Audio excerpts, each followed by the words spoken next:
얼마 전 국내 기업 중 초대박이 터진 기업이 있는데요. 이 기업이 3천억 원을 주고 산 이것의 가치가 구매한 지 2년 반 만에 무려 100배가 올라 35조 원의 가치가 되었다고 합니다. 이런 말도 안 되는 대박을 터뜨릴 수 있었던 데엔 모두가 실패한 프로젝트라고 손가락질할 때 끝까지 포기하지 않은 한 사람이 있었기 때문이라고 하는데요. 어떤 기업이 뭘 샀고 어떻게 대박이 난 건지 바로 만나러 가보시죠. 최근 포스코가 대박을 터뜨렸다는 소식이 전해지고 있습니다. 아르헨티나의 어느 여물을 포스코가 3천억 원이나 주고 관건을 인수하자 2년 반 만에 그 가치가 100배나 뛰어올라 무려 35조 원의 가치를 가지게 되면서 말 그대로 잭팟이 터지게 된 것인데요.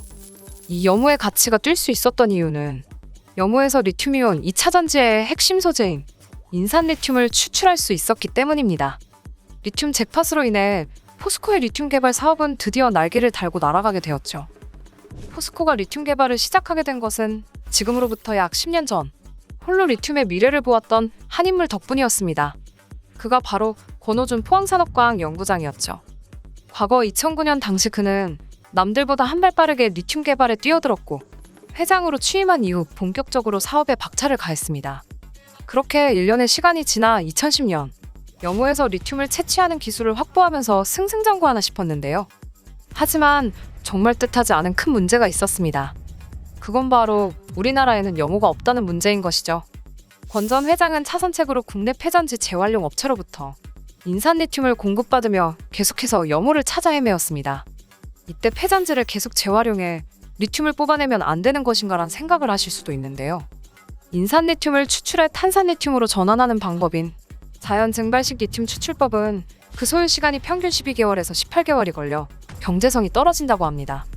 반면 염수에서 추출한 인산 리튬은 짧으면 8시간, 길면 최대 1개월 내에 고순도의 리튬을 추출할 수 있어 여무에서 추출한 인산 리튬의 경제성이 월등히 좋다고 볼 수 있죠. 그러다 보니 여무 확보는 필수였던 것입니다. 시간이 지나 마침내 포스코에게도 기회가 생겼는데요. 한국광물자원공사와 볼리비아 정부가 양극재 제조를 위한 MOU를 체결하게 되자 포스코는 볼리비아에 있는 우유니 여무에 리튬 공장을 만들 수 있는 기회가 생기게 된 거였습니다. 그러나 기쁨도 잠시. 볼리비아 정부가 갑자기 자원 국유화를 선언하면서 계약 조건을 변경하자고 나서는 바람에 이건 무산되고 말았죠. 허무하게 좋은 기회가 날아가 버렸지만 곧바로 다른 기회가 찾아오게 되었습니다. 2014년 아르헨티나의 릭데아에서 포스코에게 솔깃한 제안을 한 것인데요. 그 제안은 바로 양사가 협력해서 포주엘로스 여무의 리튬 제조 설비를 세우자는 것이었습니다. 이미 기술은 다 가지고 있었음에도 불구하고 여무를 구하지 못해 아직까지 아무것도 할 수 없었던 포스코의 입장에서는 이건 굉장히 대박 제안이었던 거죠. 드디어 이제 다 되었다 싶었는데 아이고 황당하게도 이번에는 릭데아가 부도가 나면서 계약이 불이행되어 또 다시 무산되고 말았습니다. 대박을 예상했던 리튬 사업에 연이은 실패가 이어지자 리튬 프로젝트는 대내외적으로 실패작이라며 많은 비판을 받게 되었죠. 그도 그럴 것이 10년 가까이 여무를 찾아다녔지만 성과가 없었기 때문에 딱히 할 말이 없었는데요. 그러나 권오준 전 회장의 생각은 달랐습니다. 그는 리튬이 반드시 미래 먹거리가 될 것이라는 확신이 있었기 때문이었죠. 권 전 회장은 여무 확보가 생각처럼 되지 않자 차선책을 마련했습니다. 회의차전지나 리튬 전광에서 리튬을 생산하는 기술을 개발한 것인데요. 이렇게 다방면으로 리튬 사업을 이어나가는 동안 권오준 전 회장은 여무를 확보하기 위해서 꾸준히 해외 출장을 나가는 모습을 보였습니다. 내부에서도 비판이 정말 많았던 사업이었지만 그래도 그가 포기하지 않고 밀어붙인 결과 2018년이 되어서야 마침내 빛을 발하게 되었죠. 포스코는 아르헨티나의 옴브레 무에르토 여무와 호주 갤럭시 리소스 여무를 구매하게 됐습니다. 특히 아르헨티나에서 구매한 여무는 포스코가 약 3천억 원에 사서 화제가 됐죠. 그도 그럴 것이 무려 서울시의 3분의 1이나 되는 엄청난 규모를 자랑합니다. 이 여무에서만 생산할 수 있는 리튬의 양만 20년간 매년 2만 5천 톤을 가져갈 수 있는 양인데요. 2만 5천 톤의 리튬이면 전기차 55만 대에 들어가는 리튬이온 배터리를 생산해낼 수 있는 양입니다. 드디어 그토록 원하던 여무를 구매하게 되었으니 이제는 정말 꽃길만 걸을 일밖에 남지 않았죠. 그렇게 포스코는 2021년부터 독자 개발한 리튬 기술을 적용해서 리튬을 생산할 계획이 되어 있었습니다만 리튬 제품이 본격적으로 생산 및 판매가 이뤄지고 있지도 않은 상황에서 수많은 글로벌 기업들이 리튬을 확보하기 위한 과다 경쟁을 하기 시작했습니다.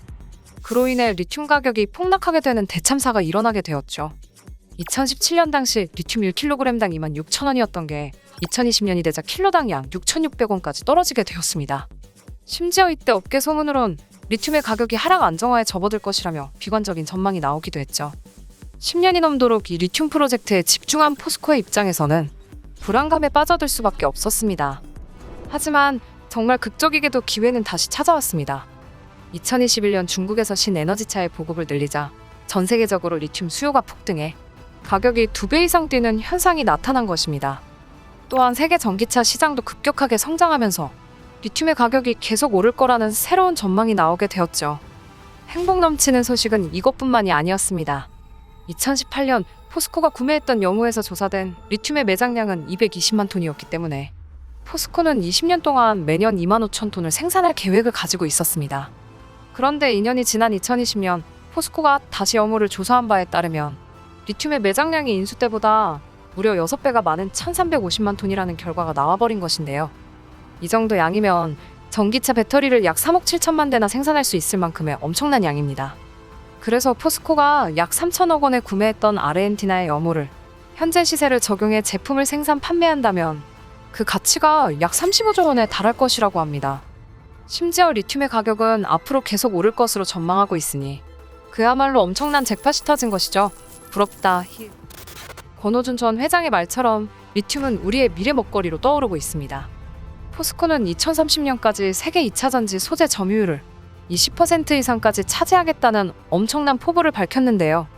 전기차 시장이 생각보다 빠르게 성장하면서 리튬의 수요도 엄청나게 증가해 2025년에는 리튬 총 수요량이 70만 톤을 훨씬 넘길 것으로 예상하고 있습니다. 현재 국내에서 유일하게 리튬을 생산하고 판매할 수 있는 기술력을 가진 기업은 포스코밖에 없다고 하는데요. 미래의 먹거리를 개척해 리튬도 우리나라의 반도체처럼 많은 도움이 되었으면 좋겠습니다. 오늘 영상을 마무리하면서 느끼는 점은 성과안을 가진 리더의 뚝심이 엄청난 결과를 만들어낸다는 것을 또 한 번 느끼게 되는 순간입니다. 이상 비바튜브였습니다. 감사합니다. 구독, 좋아요는 잊지 말아주세요.